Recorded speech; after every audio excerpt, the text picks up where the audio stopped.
Hello friends, it is go time here at Creekside Nursery. We just came through 3 nights of freezing temperatures.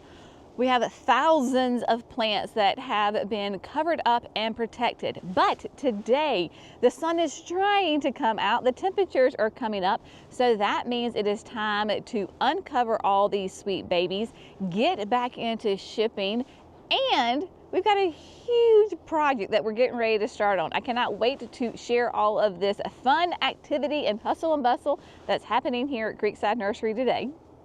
You can see that we have covered all of the plants that are going to be in that e-commerce inventory. So what you're looking at right here, these 2 rows are annuals and perennials. So because we had 3 nights in a row of well below freezing temperatures, we have this frost protection blanket.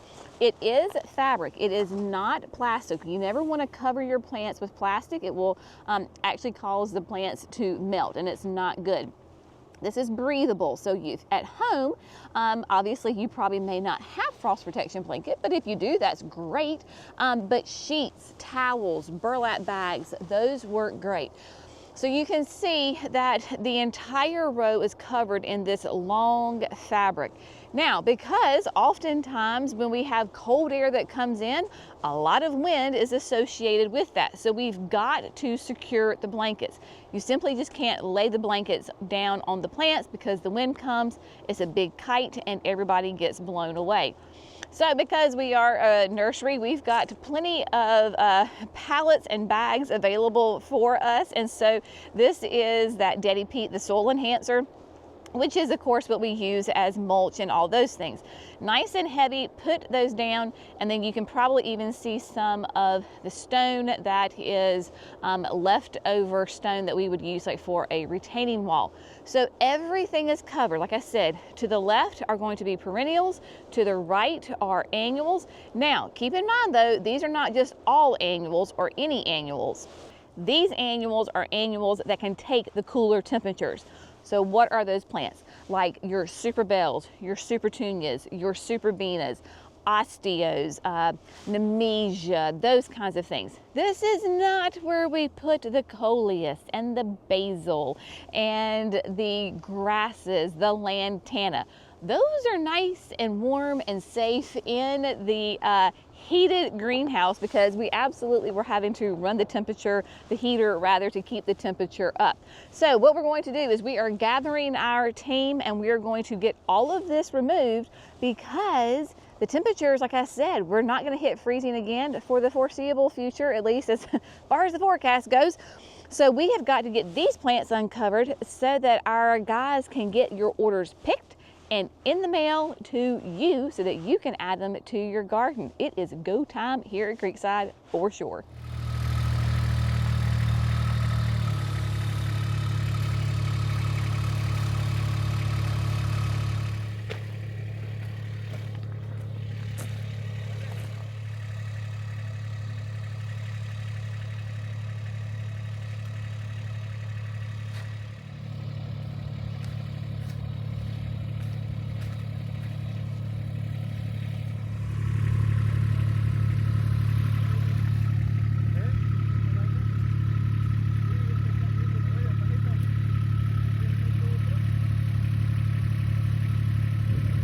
As soon as the guys finish getting all the frost protection blanket removed, then they're going to go back to picking orders because y'all, spring does not wait. Yes, we had a couple of nights of cold temperatures, but we are back in business and getting your orders all picked and out the door for you. So I'm standing in the big production house, right? I'm going to walk down and show you some of your orders. We're going to see who has some orders already that are going to be on their way to them. But as I walk, I want to give you just an update in this greenhouse because we've not been in here in quite a while. When I say this greenhouse and I'm looking around, it's absolutely filled to the brim with plants. Flowers galore. Oh my gosh, coming in here gives me such spring fever. I cannot wait to start planting these babies in the gardens here at Creekside. Let me show you a couple of the gorgeous ones as we walk down to check out some orders. If you do not have the Sunfinity double yellow reblooming sunflower in your cart or in your order, good grief, my friends, you have got to add this plant. It is so happy, so cheery. We're going to be using this in mass at the garden center. Oh my gosh, these are happy, happy plants.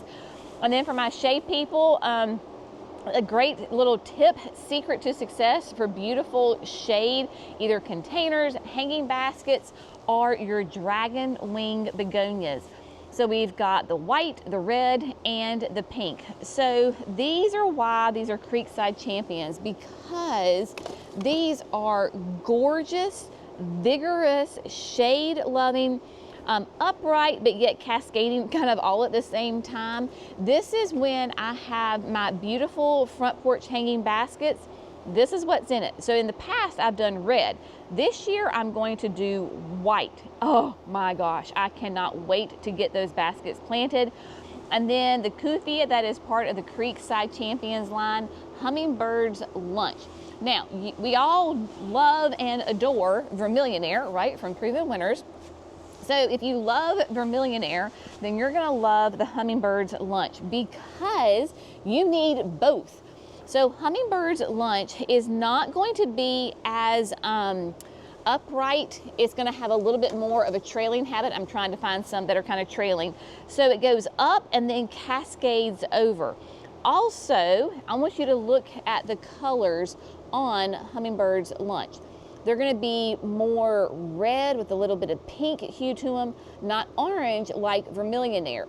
So let's have both in the garden, right? Because your hummingbirds go nuts over this plant. Hence its name, Hummingbird's Lunch. As we walk down to those orders that have been picked, just look at all the colors. The Rocapuco Double Impatience, my gosh, again, perfect for your shade garden. Look at that coral reef. Is that not beautiful? I love it. Then the Apple Blossom, which is that nice soft pink. You've got the Rose, which is a nice kind of a hotter pink. You've got Tropical Shade, which is like a coral. We've got white. We've got Wisteria, which is that purple. I mean, my goodness, y'all. And then we go into sweet potato land. Look at that. All those sweet potato vines. Then talking about Vermillionaire. So here you can really see the difference, right, in the color. Got really kind of that much more vibrant orange. I know in my garden, I'll have both. The more food for the hummingbirds, the better we are going to be. And then coming on down here, you've got begonias, you've got ageratums. I mean, it is just so stinking excited. And then, my folks, look at these Selenia begonias. This is Selenia apricot. Look at that. Oh my goodness. Gorgeous begonia. Does great in containers. Love, love, love this plant for sure. All right, here we go. Let's go see orders. Who we got? All right, so not to give away people's names and addresses, but Jill in Florida, this is your order, my friend. You have got some pink cashmere headed your way. Look at that, absolutely gorgeous. Then we have got Alyssa in Florida. She has got some coleus and begonias headed her way. I think along with some sun patience and the lantana. Then we've got Shanae, I think, in Louisiana. You've got Vermillionaire, Blew My Mind, all sorts of things. Now there we go, somebody's got Vermillionaire. That is going to be Linda in Jasper, Texas. There you go, there's your Vermillionaire along with your salvia. So without getting too up close and personal on people's shipping list, because again, you know, probably don't want their address and their name given out there in the world. But what we do is the guys, they get that pick list of your order, everything that you have ordered. They go around with their trays and their carts. They hand select the best plants for you. Then they come put them on these carts. We do put them in the plastic bags, so that way when we water the plants, your packing list does not get saturated. So they'll fill up the carts, then they take them out and take them up to the annex. They get packaged up. If it needs to be a little cleaned up, a little trim, which not much trimming is happening right now this time of year, but getting it cleaned up, boxed up, and then headed your way. So just as a friendly reminder, as soon as your order goes through the system, you're going to get an email that says your order has been picked and it's on its way to you.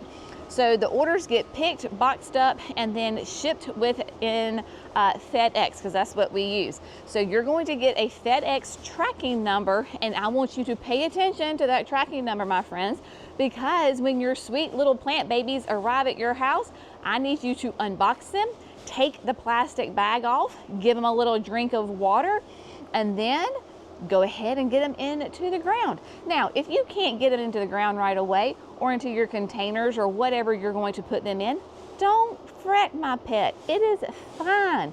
Just keep them well watered. Don't let them dry out completely. Don't drown them, y'all. They don't need a ton of water. It's not that hot yet, right? So just keep them happy and maybe a semi-shaded, whatever is easiest for you to keep some water on them. When the pot gets dry, give them a little drink of water. As long as you do that, then they will be fine until you are able to go ahead and get them wherever it is that you need. So don't feel like you've got to plant them the day that they arrive. You don't have to. There's grace in gardening. So super excited. We are ready to be shipping because, oh my goodness, like I said, this is just one section. This is one area, and we've got plants that are literally waiting to be potted up. So anyway, y'all have fun gardening. All right, now we gotta bump on down to the house because I have got plants down there that need to be unprotected.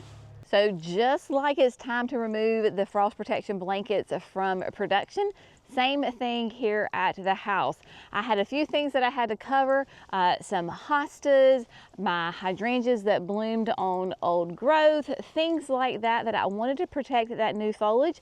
So let's go ahead and remove those protective coverings now, because we're not going to have any more freezing temperatures. We can have temperatures in the 30s, not a problem. Just not below that freezing mark that could burn that new tender foliage. So let's go get these babies uncovered and get some sunlight on them.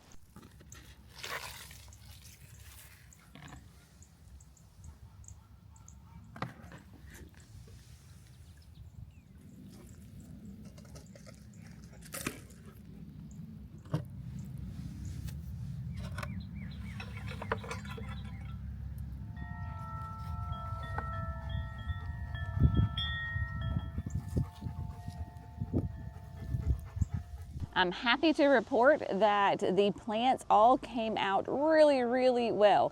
This is a Fairy Trail Fresco, and it has buds already on it. So this is why I really wanted to protect my frescoes right here, because if you can see those buds, there is a little bit of burn, not that bad. So it looks like this little tip right here may be burned.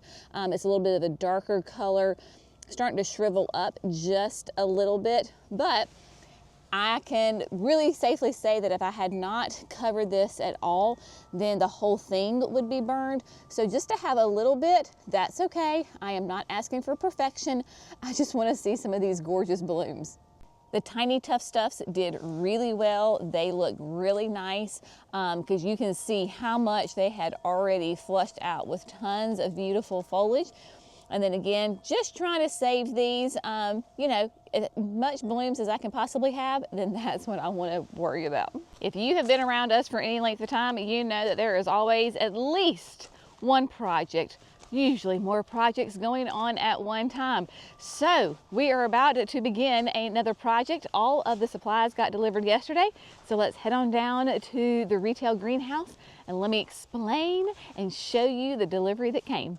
Now, we just had one or two pieces of stone delivered yesterday. So we have got a great, really fun project ahead of us. And the project has been planned, but it was kind of held up because they had to get this stone.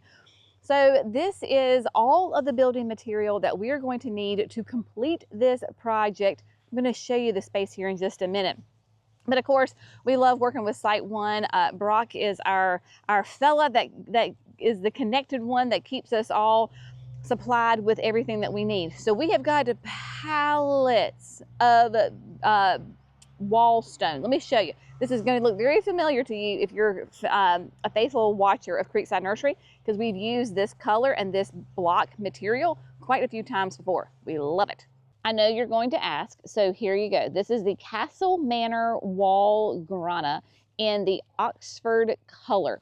So it's a bit of a gray color that has some browns and some blues in it. And you can see right here that essentially there are three sizes of the block, right? So there's like a large, a small, and a medium. You can see we've got holes in here. This is where you put the pins in it to lock it in place.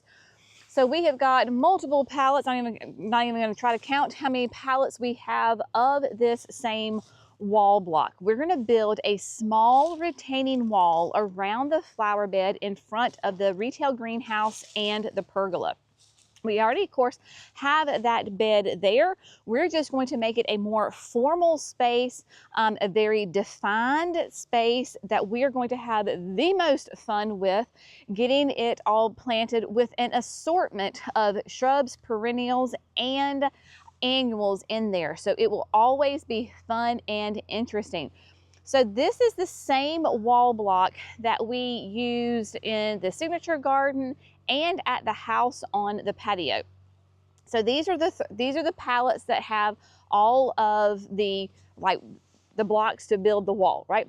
So you've got those. Then once your wall is built, then you come through with the caps. And the caps are just basically these nice rectangular pieces in that same color, right? And it's that finishing touch on top of the wall, so it's nice and smooth. People can sit on it. It can be like a little seating wall for folks when they are coming through. Now also, we have some nice, massive stone. These are going to be the caps on top of the columns, because we're going to have some columns in the wall, and these are going to be, I mean, y'all, these things, when I say these are huge and impressive, they are huge and impressive. Don't ask me what size they are, because I don't know. I would say something like they look like a square, so maybe a 2x2 foot, like 2 feet, 2 by feet. So really fun that we're going to have a really nice, beautiful, substantial wall.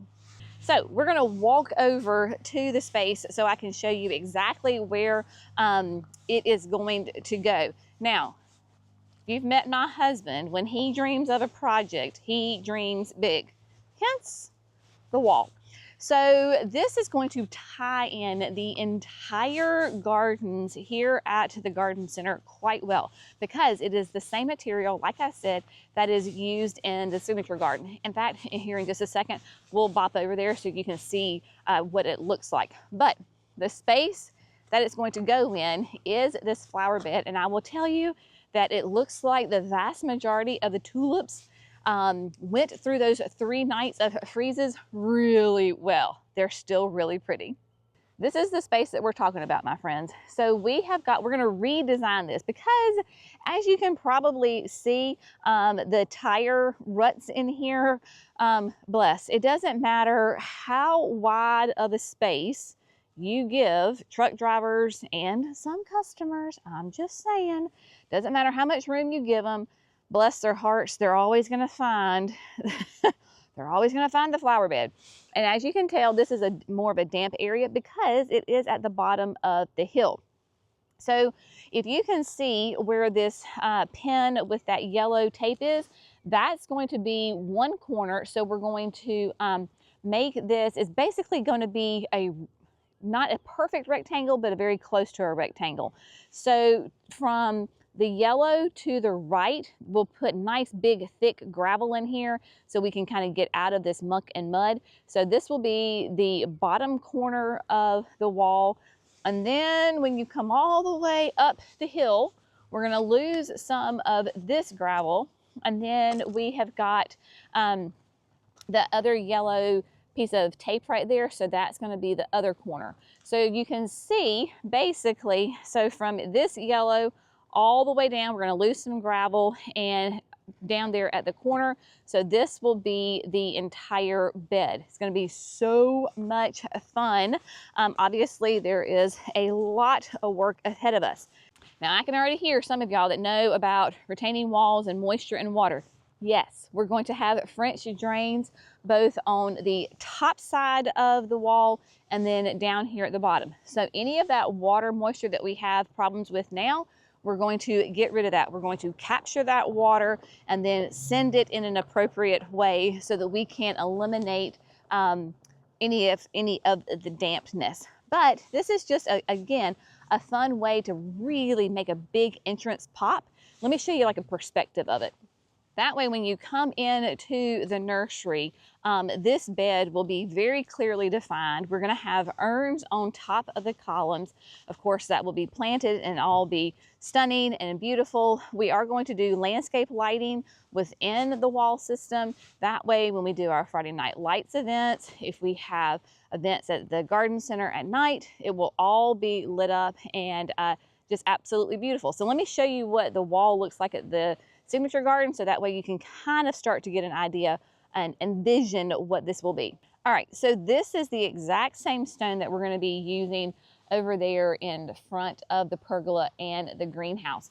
Now, the wall at the pergola and the greenhouse is going to be taller than this. This is, I think, is actually 4 courses high. The first course, of course, is down into the soil. So it is going to be a little bit higher, but you can kind of just get the idea of what it's going to look like. You can see the caps on there. People use these as little seats all the time. I personally love using them as little seats all the time.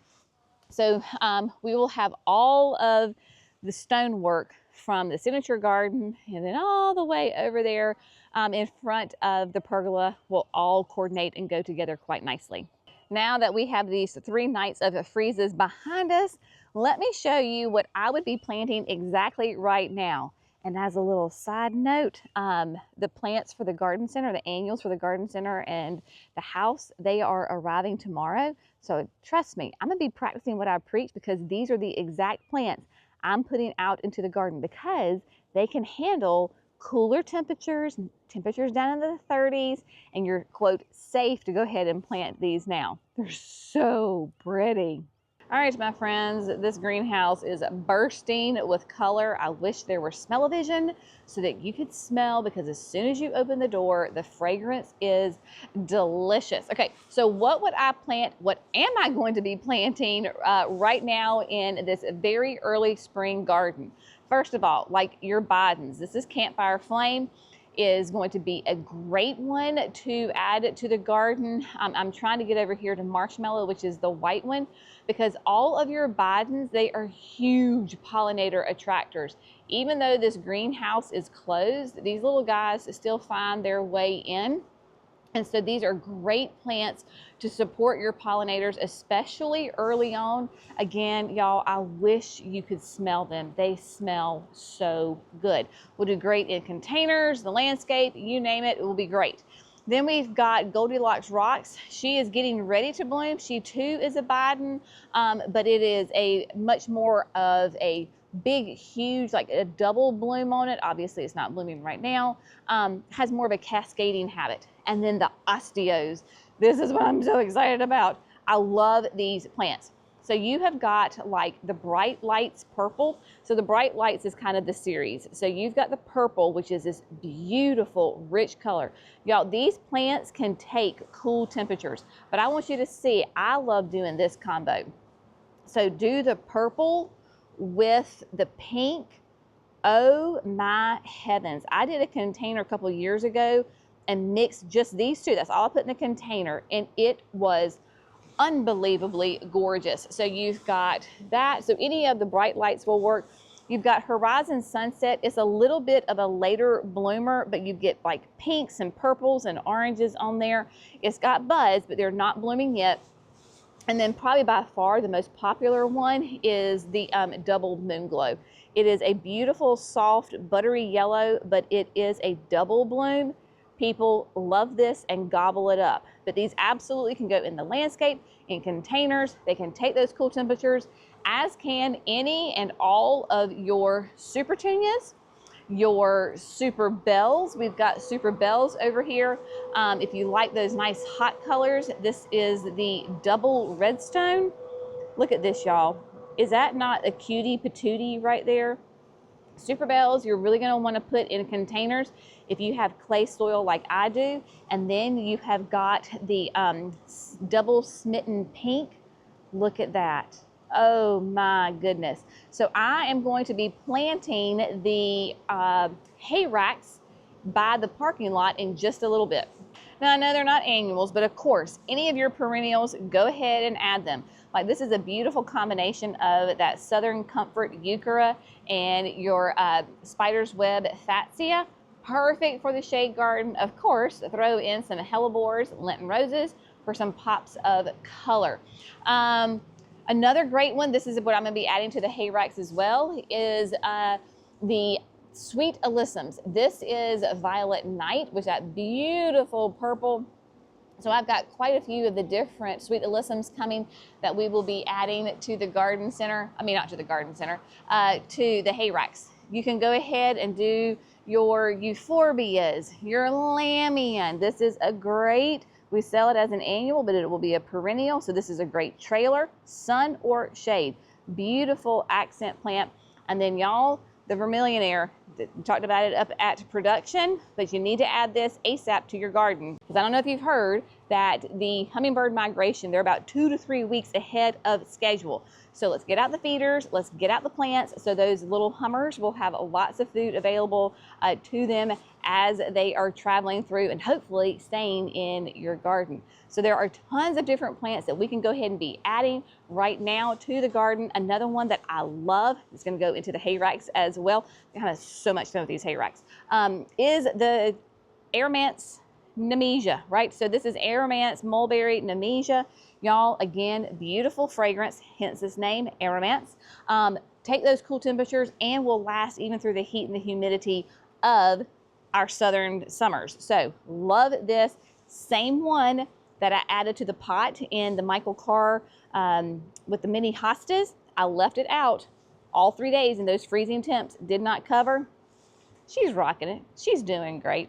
So it has been a fun day. It's been a very busy day already. We're not even at lunchtime yet, but things are popping. Spring is, by all accounts, it is here. And so I cannot wait to get my hands in the dirt and get these beautiful plants in the ground. Cannot wait for you to get your beautiful plants from Creekside Nursery. So just remember, we are shipping the warmest zones and then we work our way through. If you have requested a certain ship date, we're going to take care of you. Don't worry about that. But yeah, so it is going to be a gorgeous, stunning spring. Cannot wait. Oh, such an exciting time of year. I hope you are having a great start to the season. Those are my sweet friends that are still covered in snow and cold. Hang in there, okay? Hang in there. I promise spring will come. It always does. And you're going to be sweating before you know it. As always, my friends, we hope you found this fun, informative, inspirational. If you have, like and subscribe. Also, sorry, right here, gorgeous camellias. People, if you're coming to the garden center, please get these camellias. They're stunning. This is the Rose Dawn. Oh, absolutely gorgeous. Add this to your garden right now, too. All right, we'll see you in the next video. Bye, guys.